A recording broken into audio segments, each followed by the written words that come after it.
21st at 12 p.m. The purpose of this webinar is to provide international students with a foundational understanding of US elections. This will be presented in a conversation style format between our two panelists, Professor Tim Naftali and Wagner MPA candidate Rhea Almeida. We aim to provide a historical overview of elections in the United States, the evolution of suffrage, the Electoral College, and many other features of US government. As a disclaimer, this webinar, although hosted by the OGS, is in no way a presentation on US immigration regulations. So if you are an international student and you do have questions about your status, please be sure to contact the OGS by setting up a web advising appointment, by giving us a phone call, or sending us an email. So a few housekeeping items before we get started. I'm sure all of you are familiar with Zoom by now, but in case you are not, please take a moment to set up your audio. Next, we want to inform you again that this webinar will be recorded, so we should provide you access to this later on once all of the recordings have been downloaded and finalized. Furthermore, we want to remind you that this is a webinar. So while it will be less interactive, we do encourage you to use the Q&A feature within Zoom.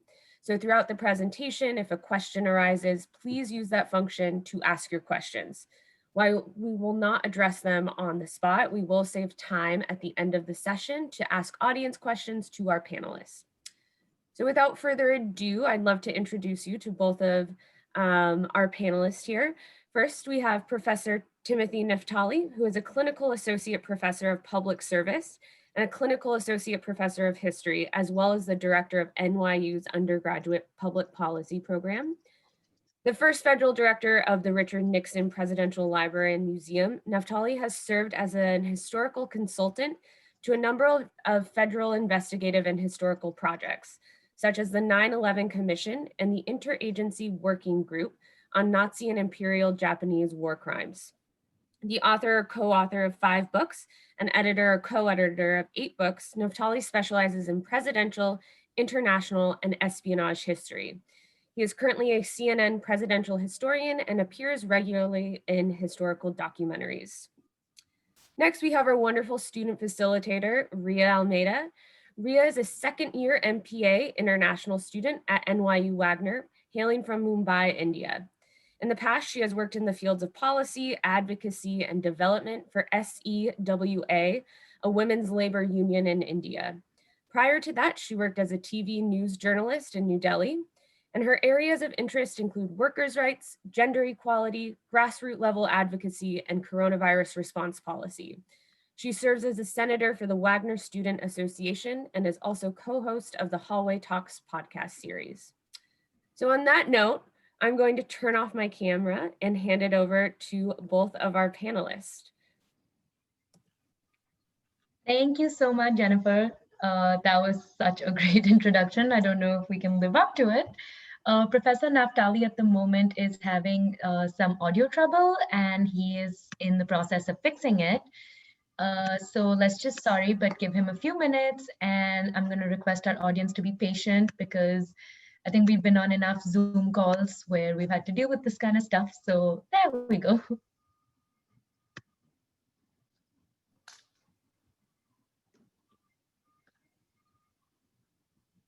Hi, Professor Naftali. Can you hear us now? I sure can. Can you hear me? Yes, wonderful. We can. All right, so I just briefly gave an introduction. I heard it on my other computer. Oh, perfect. So I'm going to hand it over to Rhea and then we can start our conversation. Cool, can't wait. Great, thank you so much, Jennifer. And thank you, Professor Naftali, for doing this. I'm actually extremely excited to hear your views. And I have a list of interesting questions, so let's dive in. Cool. To start with, for international students like me, when we look at the US, it is posed as like a standard of democracy, a gold standard of democracy. It's one of the oldest democracies in the world, and I thought that it would be interesting to get some context about how it got started. So if you could walk us through the experiment of democracy, how it started, and who originally had the right to vote in America? Well, that's a great question, Rhea, and I apologize for the for the short glitch. I drink way too much coffee, and a couple of weeks ago I spilled. Actually, the wind spilled, but I should be held responsible for taking my computer out of doors and sitting outside. So my computer has been in the shop, and I've been borrowing various computers. And anyway, sorry that this took so much time. You know, the American story is so complicated, and I share with all of those watching and you at times almost the frustration at trying to equate the rhetoric of the experiment with the reality of the experiment. So maybe because I can always during the Q&A I can do a deep dive and give you very specific historical dates. But let me give you a sense of the overview. The United States emerges as a limited democracy. It is the first modern country to have an elected head of state. When the founders in 1787 were putting together the country that we know as the United States, they were trying to correct a mistake. They had, after beating the British in the American Revolution, they had established a system of a very loose confederation, and it was pulled and tied together by the Articles of Confederation. It did not have a chief executive. It didn't have a president, and it wasn't working. And so they realized they'd made a mistake. And so the sort of the elite, the governing intellectual elite, public service elite, if you will, of the time realized we've got to fix this. We have to strengthen the central power. We have to define it, but we also have to keep the states happy. Mm-hmm. And so what you're going to see emerge from the Constitutional Convention of 1787 is a compromise between the interests of the states and the interests of the elites. By the way, I didn't mention the people, did I? No. And that's where the limit to democracy element comes into play. The Americans are the first to elect their their head of state. In other words, not a king, not a queen. It's not going to be by birthright, or previously was thought to be by divine right. The idea is that they would select the chief executive, and it wasn't hard for them to determine who that first chief executive was going to be. Everybody wanted George Washington, all the members of the elite. There was no opposition to George Washington being president. And so in the end, the office of the president is shaped for George Washington. There's a lot of gray areas, and those are going to be shaped by future presidents. But initially, the job was written for George Washington. So who could vote in 1788, when the first election occurs, presidential election? Only white men with property. So very, very few Americans could vote. And who could vote for president? Well, even fewer Americans could vote for president, because the president was selected by electors, electoral college, electors selected by states. And many of the states did not ask the people to vote on who the electors would be for president. The people, the white men with property could vote, but they'd vote for the lower houses, the assemblies, for the state.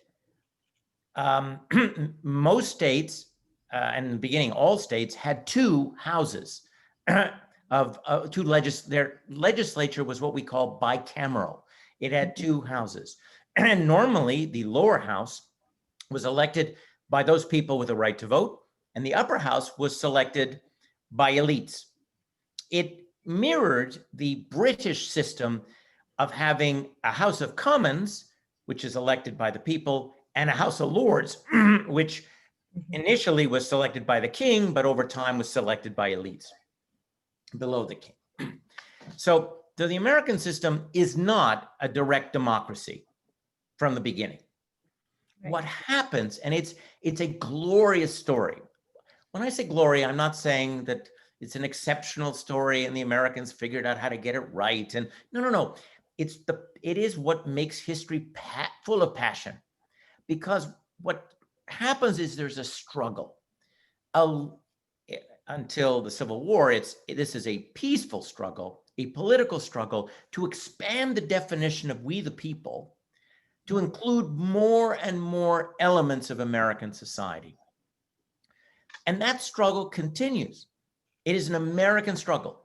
It's not that there was a period of radicalism and then it stops. No. This is a constant story of change. So the first occurs in the 1820s when poor white men want to vote. And they have national figures who are their ally.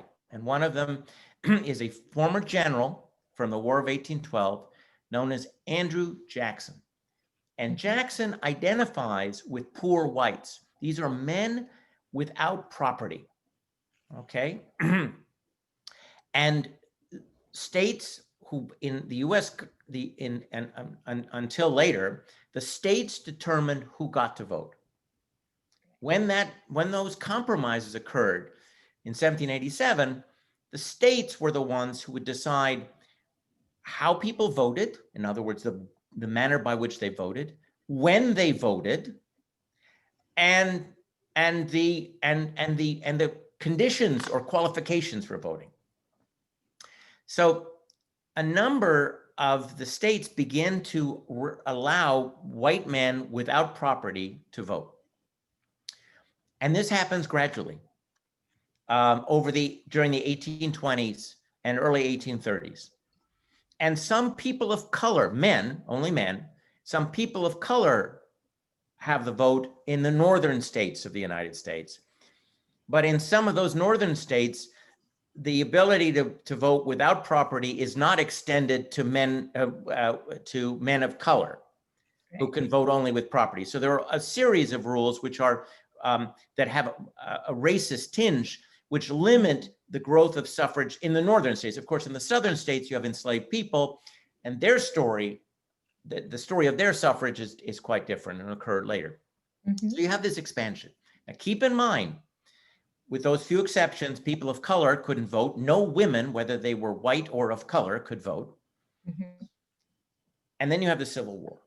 And the Civil War leads to both the freeing of the enslaved people of the South, and then the granting of suffrage, the right to vote, to men in the South who were formerly enslaved, not women, okay? And again, the story of women's suffrage is a 20th century story. It's not a 19th century story, which is, by the way, also true, sadly, of other countries.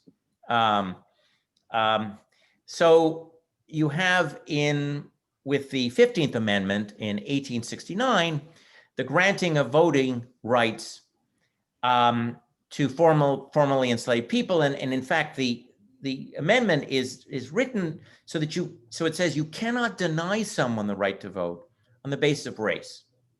Unfortunately, and I think what is going to happen is that state legislatures are going to find ways to reduce the ability of people of color to vote by finding ways other than very overt uses of race as a way of suppressing the vote.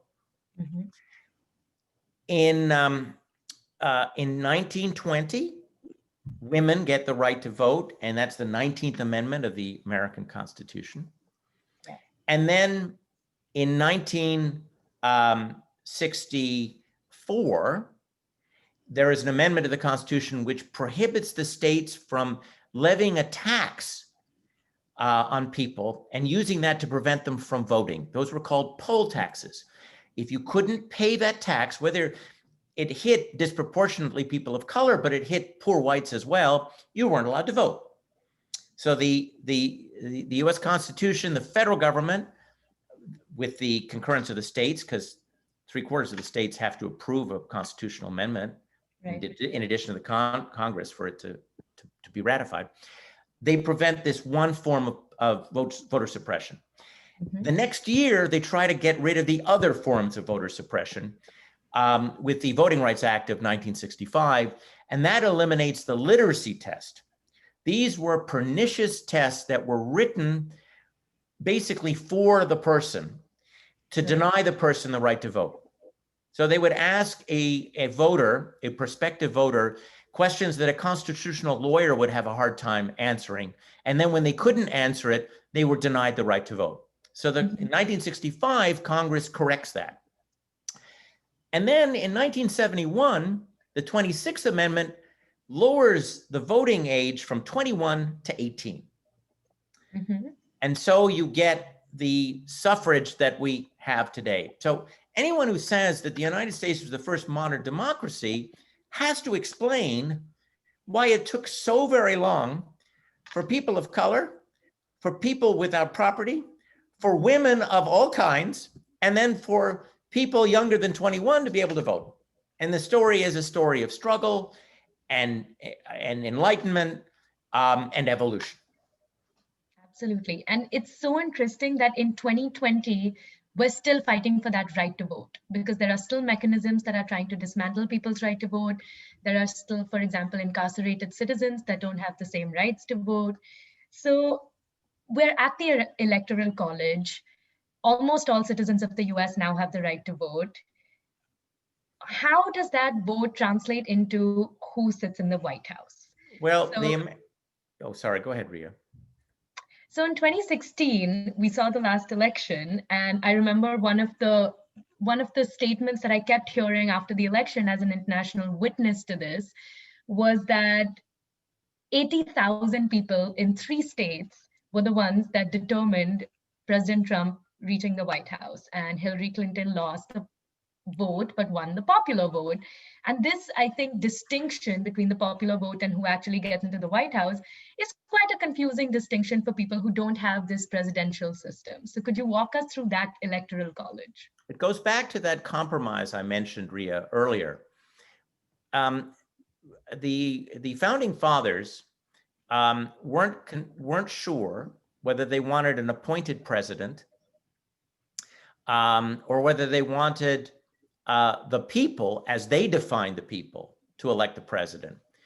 And also states were worried that the person who'd be selected might in some way be negatively influenced against their state. George Washington is a slaveholder, and he's from Virginia. Southern states were worried that the culture of the Northeast would not understand and did not understand the basis of their society and economy. As I mentioned, George Washington was, he was everyone's choice. But from that moment on, who became president became increasingly controversial. And for that reason, the founders decided to give the states a real role in ensuring that the president was the national choice.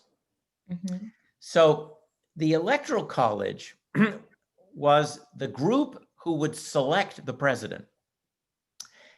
Each elector would be selected by, in that era, his state. His state got a certain number of electors. Think of it, if you know something about the stock market, your shareholders, if you will, and the number of shares that you got to vote for the corporate president, if you will, depended on your population. Everybody got 2 votes because you got a vote for every senator, and every state got 2 votes, 2 senators, regardless of their size and their population. So you start with 2. In addition, you get a number of electors that is correlated to the number of representatives you have in the House of Representatives. And the Constitution mandated that every 10 years you have a census. Some of you have actually seen advertising for the census. It's crucially important because it determines how many representatives in the House of Representatives each state has, and that ratio changes. The number of representatives in the House has been fixed since the early 20th century, but since the mid 20th century when Alaska and Hawaii joined. But the number has been fixed. But the share among the states changes depending on their comparative sizes. And those sizes change as as people move and as birth rates and immigration rates change the number of people in the country and where they live. Mm-hmm. So it's those electors who choose the president. Now, over time, the states let the public vote for the electors.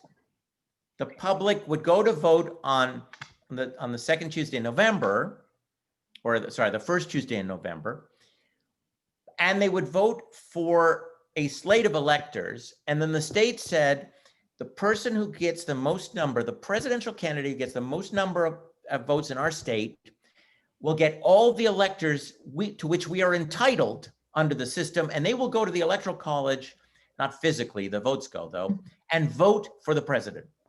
So the United States does not have a direct election of the president the way other countries do. That's why the popular vote, while interesting in terms of understanding the mandate, I guess, of the president, actually bears no relationship whatsoever to the Electoral College.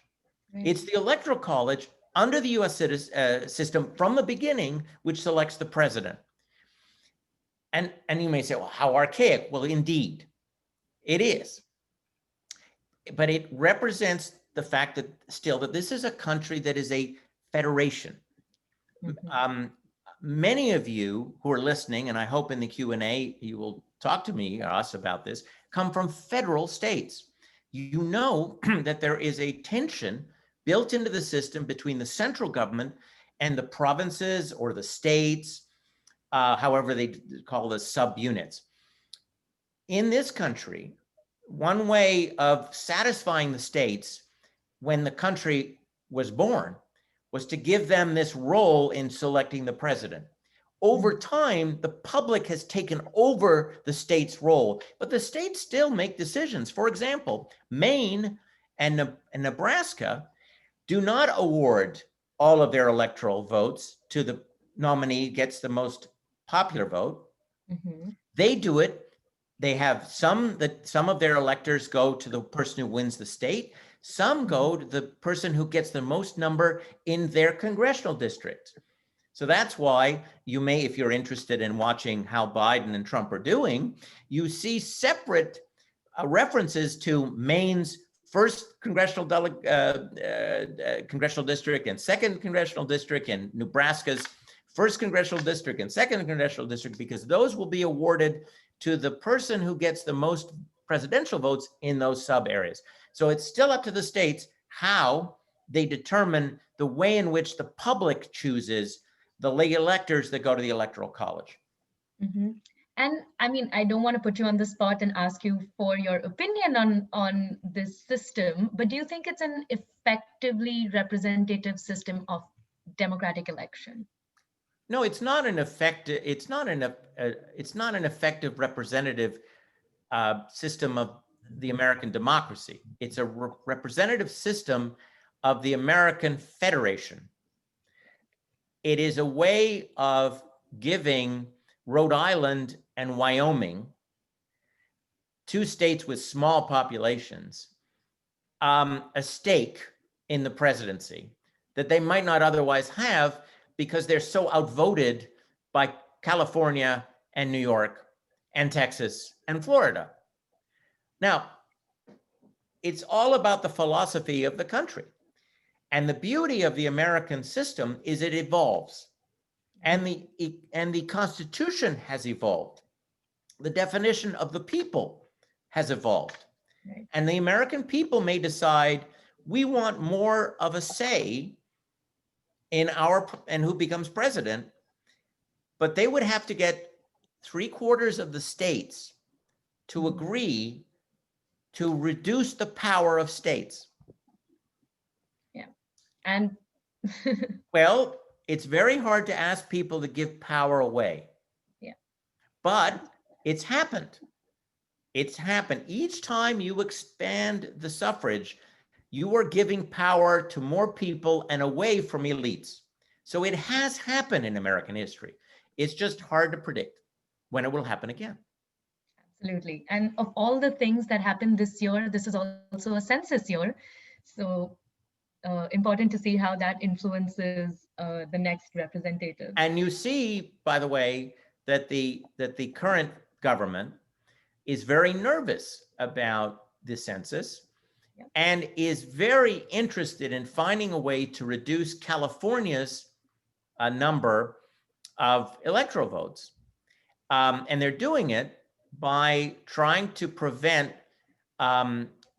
undocumented immigrants from participating in the census. Mm-hmm. Now, what's interesting historically and very sad is that people in this country who couldn't vote were historically counted.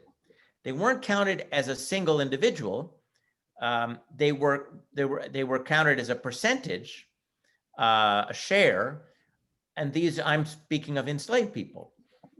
Slaveholders wanted enslaved people to be somehow counted in the census to increase the number of representatives that they would have in the House of Representatives. That's so interesting. That's the 3/5. Right. One enslaved person was counted as 3/5 of an American citizen. Now, that's not because these racists believed that a person of color was worth 3/5 of a white person, although they thought that people of color sadly were inferior. Mm-hmm. It was simply a compromise because the states that didn't have enslaved people didn't want to give too much power to the states that had enslaved people. It's about power here. Right. So from the beginning, the power of the census has been understood because it dictates the number of representatives in the House and the number of electoral votes to choose the president. Mm-hmm. Absolutely. So I want to delve a little bit into your personal history with studying presidential history in the US. I know that you've worked on building the Nixon Library's Watergate exhibit, and I read a lot about it. It was so interesting. I know you also have written multiple books on presidential history. You've worked on US-Soviet relations. You've looked at the Cold War very closely.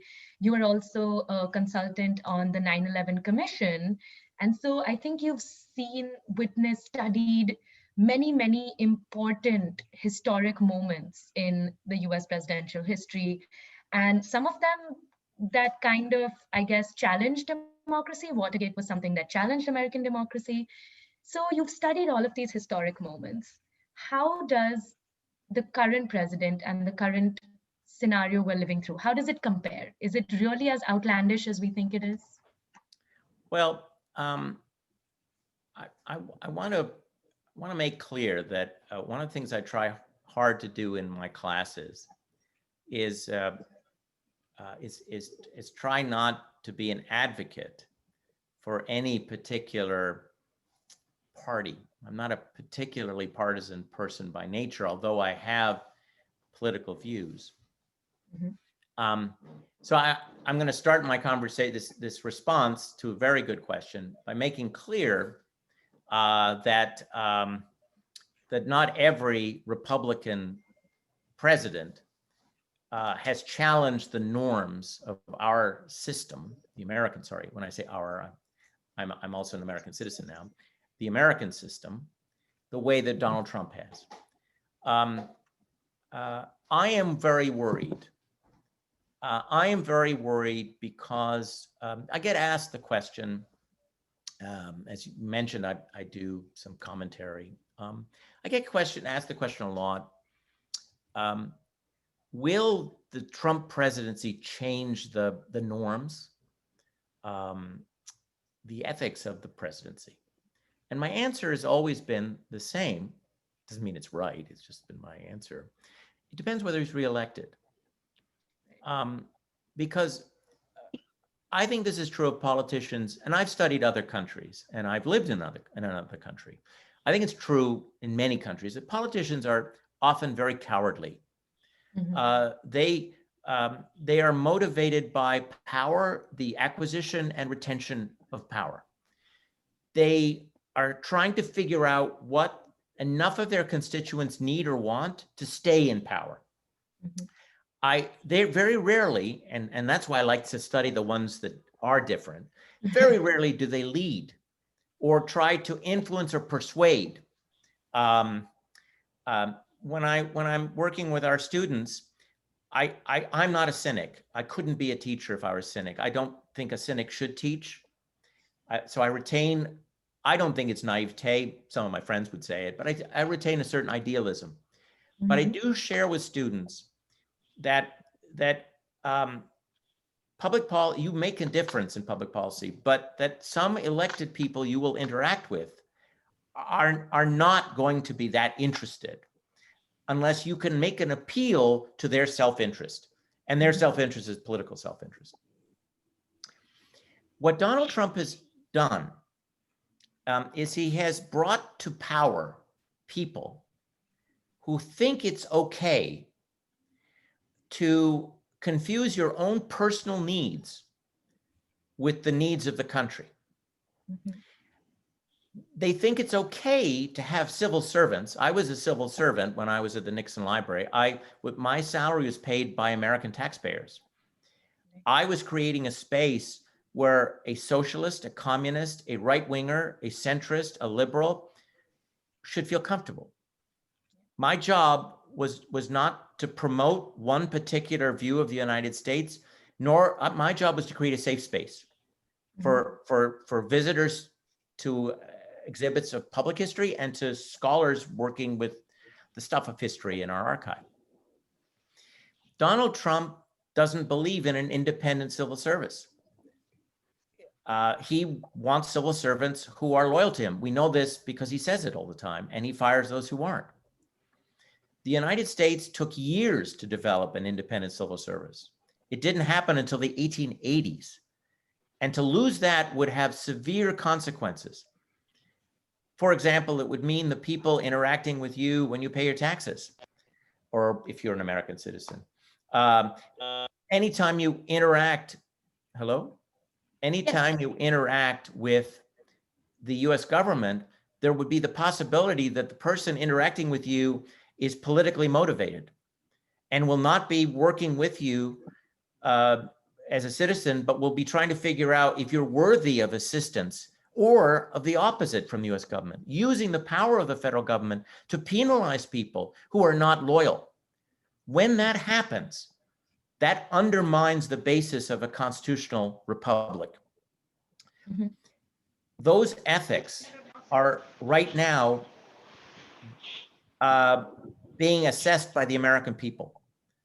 I don't believe I'm not saying every American is going to the polls thinking about that, but the decision they make on the 3rd of November will influence whether this approach to governance and to public ethics becomes the American approach, which will obtain for a generation. You'll have all kinds of smaller mini Trumps who will see that you can win by being divisive, sectarian, nationalist, bigoted, self-interested, and corrupt. And that will change the nature of this country. So yes, it's outlandish, but it's outlandish with a consequence that could be very serious, and I would argue tragic for this country. You know, if the stakes weren't already high for this election, you've given us exactly how high they are. I do want to talk a little bit about your personal experience as an international person looking into the US. Before I get there, though, for the 40 something international students that are listening to this, how do we perceive this election in the international context? Because we interact with domestic students who are looking at domestic policy, looking at how it's going to, for example, impact the ACA and Roe v. Wade and, you know, domestic important issues. How does it impact us as international students? Well, here I want to be very transparent. My philosophy is I'm a liberal internationalist. So I believe that it is the interests of individual citizens of whatever country and the international community for there to be international interaction, which means immigration, which means trade, which means travel, which means access to ideas. That's my philosophy. So my answer to you is going to reflect that philosophy. So for international students, the stakes are very high because right now, I would imagine this is not as hospitable a place as it was 4 years ago. Yeah. It's harder to get into this country. I'm not talking about leaving aside the pandemic. It's harder to get into this country. It's harder to get permission to work in this country. It's hard. All of the mechanisms that were created to allow the United States and the world to learn from each other. That's how I view it, right? Mm-hmm. Everybody's learning from everybody. You have foreign students like me coming here to learn from Americans and contributing, not just taking, I hope, but contributing. And then either going home to your country and then having a great life, whatever life you want to have, or staying in this country, but having the option, not an easy option, mind you, and we're not talking about immigration here, but not an easy option, but it's possible, but having that choice.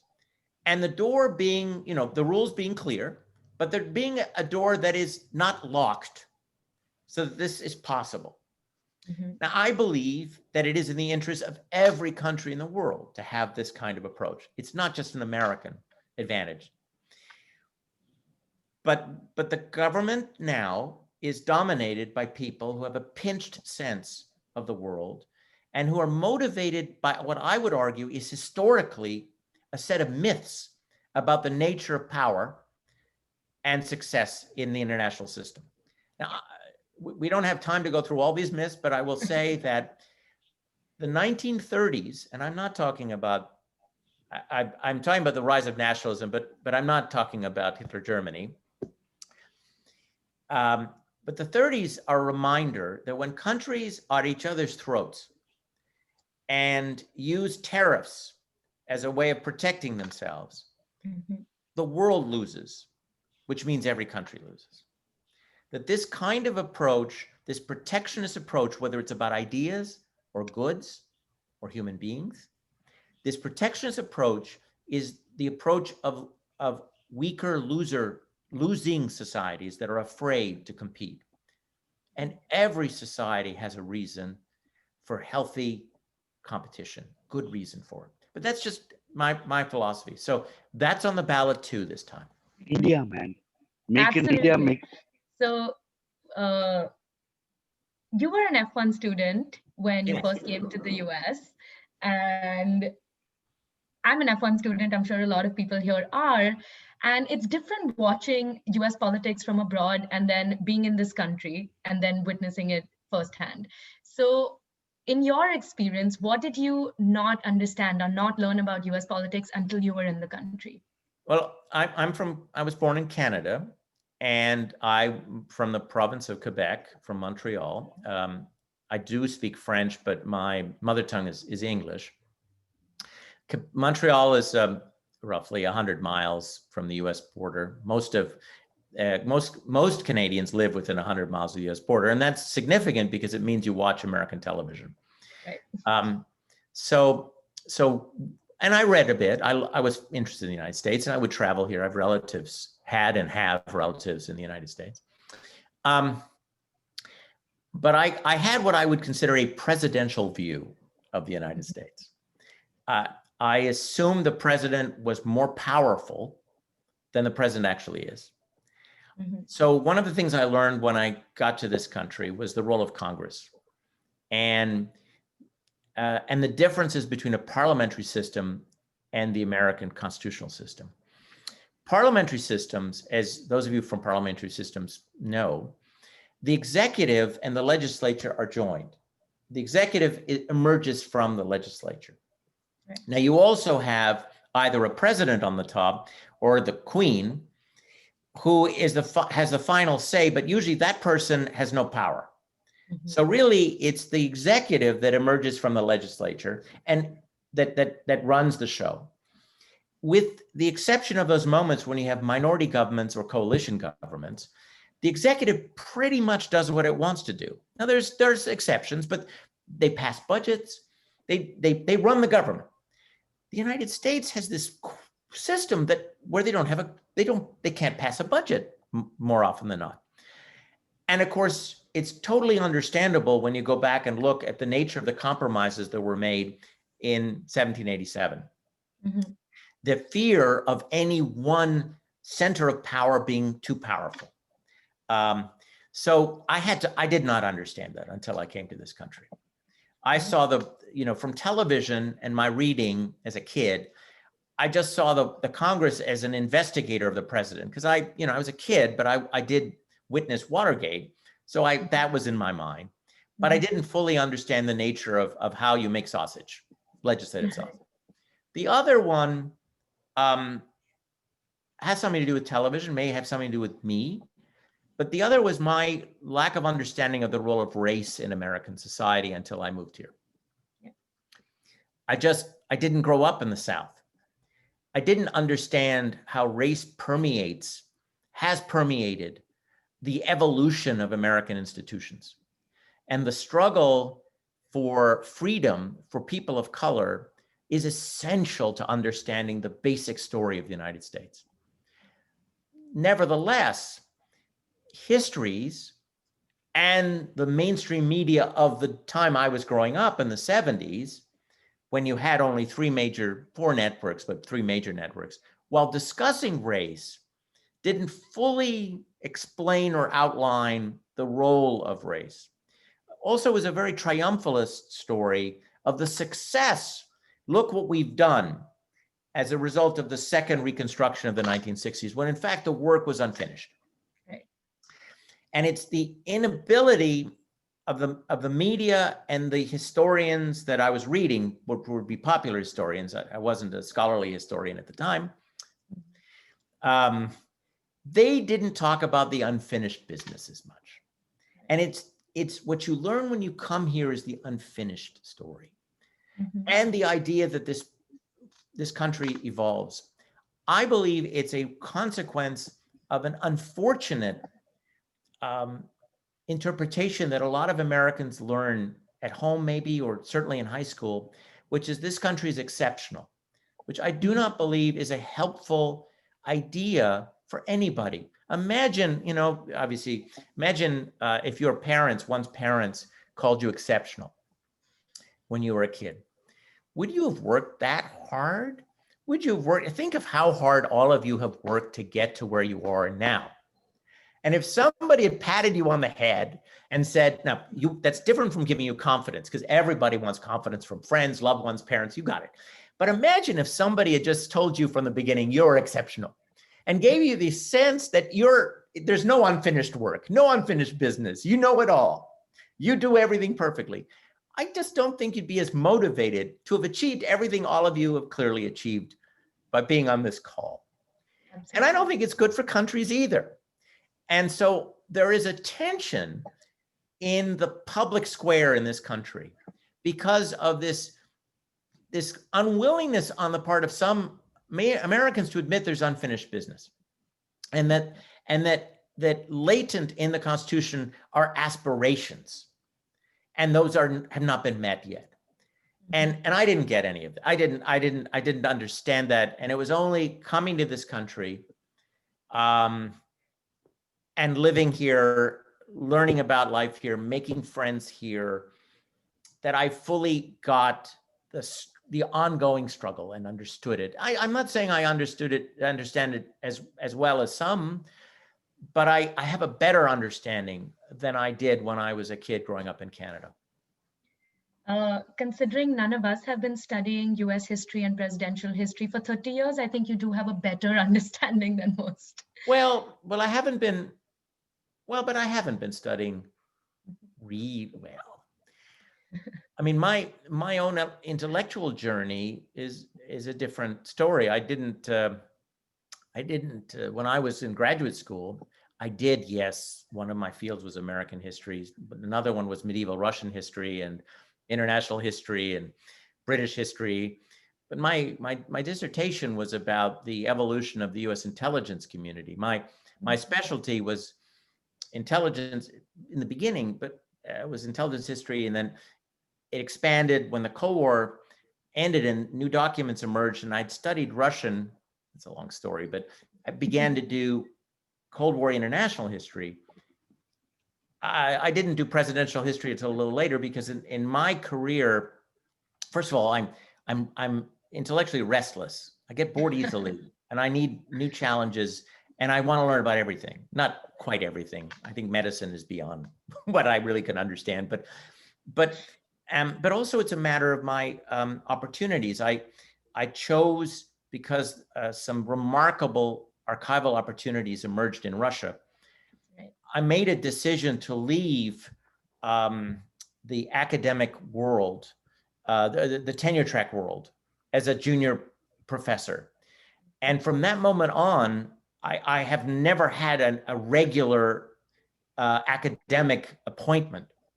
I mean, regular in the terms of your professors who become tenured and that sort of thing. There's sort of a track. I've been off that track. So my work has had to do with, you know, the institutes that I'm at or running, or so I have been influenced by where I was and what jobs were available, not in terms of what interests me intellectually, but what I have time to do. So I went to the University of Virginia, and I wanted to continue work on Kremlin politics, but the deal I struck with the University of Virginia was that I had to help with a presidential tapes project. Well, I was interested in presidential tapes, but you know, I'd never spent that much time. So suddenly I'm overseeing a team and we become quite proficient at understanding presidential tapes. Well, that makes you a presidential historian. And before I knew it, I, with my colleagues, really had an incredible understanding of the nature of presidential decision-making and power. I didn't have that in grad school, and I'm not sure that that was eventually what I was going to do. But, you know, 5 years later, I had this job opportunity, and I got that opportunity, and I did it. So my intellectual journey has been linked in part to the job opportunities and that I've been fortunate to have over my career. Right place at the right time. Professor Naftali, I can go on asking you question after question, but we have 10 minutes left, and I will hand it to Sure. the audience to ask some more questions. Thank you so much. This was so insightful. Yeah, you're welcome, Rhea. My pleasure. Thank you, both Professor Naftali and Rhea. Yeah, it was a very engaging conversation, and we do have some questions, especially some follow-up questions, it looks like, about the Electoral College, voting in general. So I think the first question I'll pose to you, Professor Naftali, this is from an audience member. Some people think that democracy does not work because the average voter only votes for what benefits them, but does not vote for what benefits society as a whole. What do you think of this notion? Well, remember what I was saying about being partisan. So I want to unpack that notion. The person asking that fair question has a political philosophy behind the question. I'm not saying it's a bad one or a good one. I'm just saying that they have a certain philosophy. There are people who are conservative who would argue that voting in your own self-interest is good, and that if people vote in their self-interest, you will collectively have a society that is in the interests of the individual and protects individual rights and liberties and choice. So I just want the person asking the question to understand that he or she has behind that question their own philosophy, to which they, of course, have a right. I believe that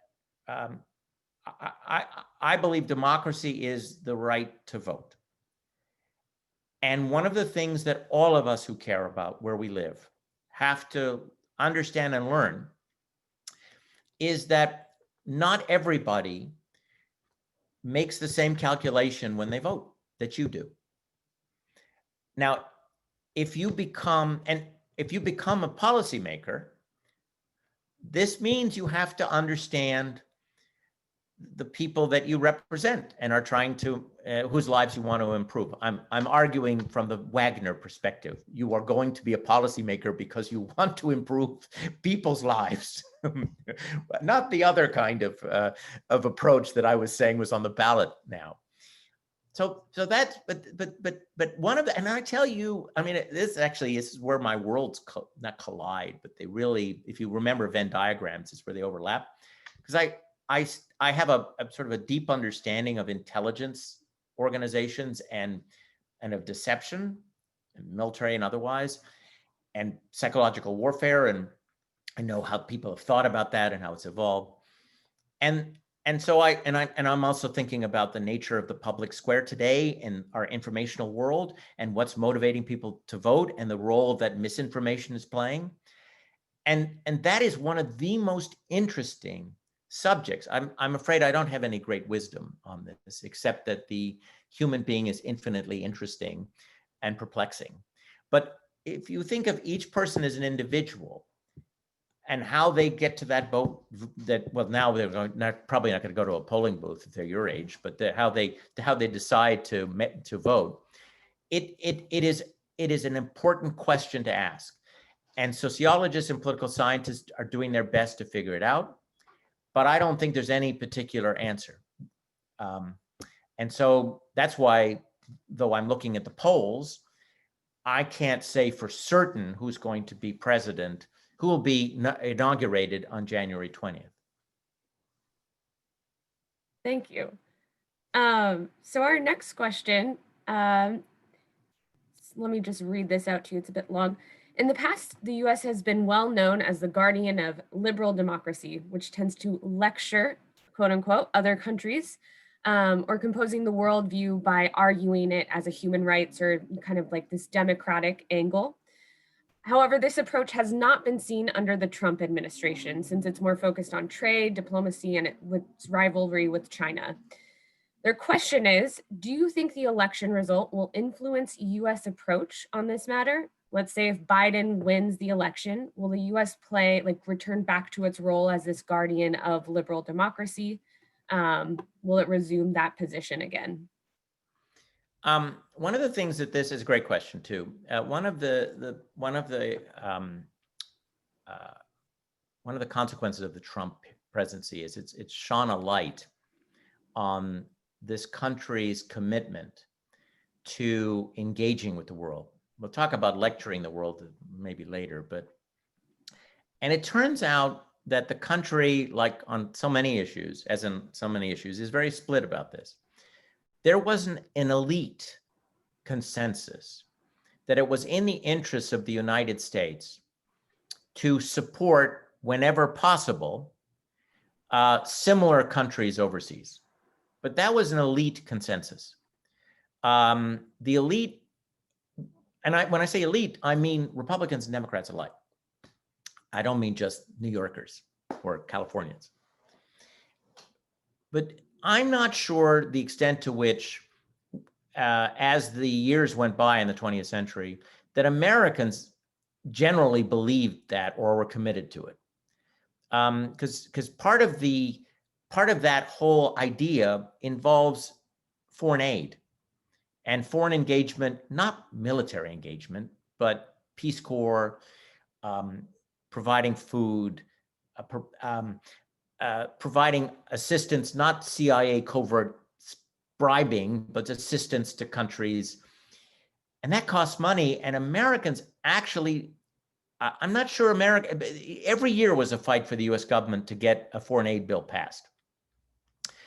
Not as hard on the military side, because the American military budget is a source of funding for lots of economic projects in the United States. I think it's more useful to view the defense budget as an industrial program for keeping industries and employment in various states of the United States. So there's a lot of support for the defense budget, not because Americans actually want to go and fight abroad.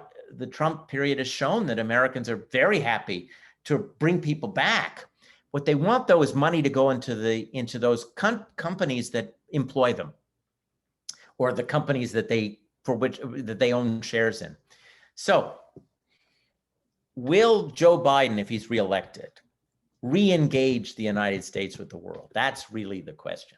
If Trump is reelected, well, we know what Trump thinks of the world. It's, do you like me? If you like me, I'll deal with you. If you don't like me, I won't deal with you. It's very simple. In Biden's case, I'm going to be watching to see the extent to which the Trump period will make it more difficult to re-engage with the world. Re-engaging with the world can be done easily by being an exemplar. In other words, we're not going to tell you what to do. Just watch what's happening here, and we hope that you will take some interest in us as an example. I don't think that's what the questioner meant by lecturing. The other kind of engagement means sending experts abroad, helping people with elections, and so forth. I'm not sure the extent to which the Biden campaign the Biden presidency would continue that, partly because many countries don't want to listen to the United States anymore, given the Trump experience. One last point. I believe that there are parts of the world where local elites, backed up often by populations, but not necessarily, that they request the United States to come in. That the US role is not as much forced on them as it is requested. For example, in the South China Sea, in parts of Europe, in parts of Africa, the United States is asked to come in, whether it's because of the money Americans have or because the United States is considered, believe it or not, as an honest broker. I don't know if that'll happen in the Middle East again, but there are parts of the world where the United States remains an honest broker. And so US engagement in those parts of the world, I suspect, will resume because Joe Biden likes that. Joe Biden is part of that old bipartisan elite that believed in liberal internationalism. Great. I'm trying to wrap my head around all of this. It's so much, and I feel like we could keep posing questions to you for hours.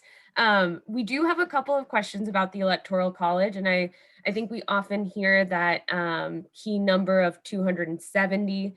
Right. A lot of students just want to get a better understanding on how the Electoral College works, but also, in your opinion, do you believe that this is the best system? What would the ideal election process look like if it is not the Electoral? For me? Oh, well, first of all, the Electoral College works this way.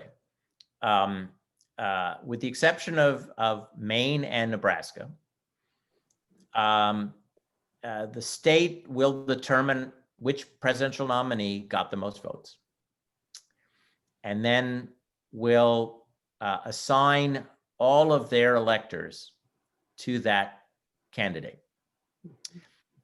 It's done. I mean, the sort of the details of the system are quaint, because if you look, I mean, you wouldn't know this because you don't have the ballot, but if you look at the ballot, it's actually, you're voting for electors for a president. You're not really voting for the president.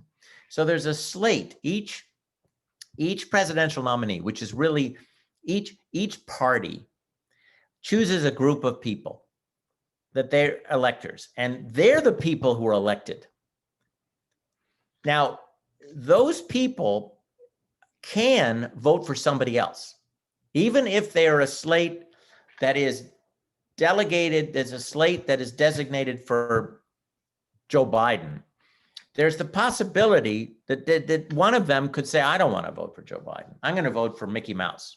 It's happened. In fact, in the very contentious period of what became the Second Reconstruction, Southern states ran slates of electors who would vote for neither candidate, so that they could throw the whole system into a mess. And then the Congress could choose a president who was a segregationist. but we're talking about 1948. We're talking about 1960. But actually, in a recent Supreme Court case, they've applied rules that it's harder now for a member of a presidential electoral list to vote against the nominee that they're sort of designated to vote for. So you vote for this list and you never see the list, you just see the name of the presidential nominee. Those electors then in December, I think it's December 14th this year, will vote for a presidential candidate. The votes are then counted in Washington. And if a presidential candidate gets set 270 or more, they are elected president. So the election of the president actually doesn't happen until the virtual meeting of the Electoral College and the vote in the Electoral College. So just to make it clear, technically speaking, no one is elected president in November. It's just that we know how the electors will vote in December. And that's why we can say that in December, the president is elected. And that's why, for example, John F. Kennedy refused to be called president-elect, even though Richard Nixon, his opponent, had conceded. He refused to be president-elect until the Electoral College had met and voted for him a month later. It's very quaint. It's an 18th century system. So 270 is the magic number. And if neither candidate gets 270, in this case, it'd be because they got 269 each, which is possible because of Maine and Nebraska having split up the number of delegates, of electors, then the House of Representatives will choose the president. And that vote is by state. So in other words, each state has a certain number of representatives. Those representatives would be polled. And then if 3 voted for Biden and 8 voted for Trump, the state would vote for Trump.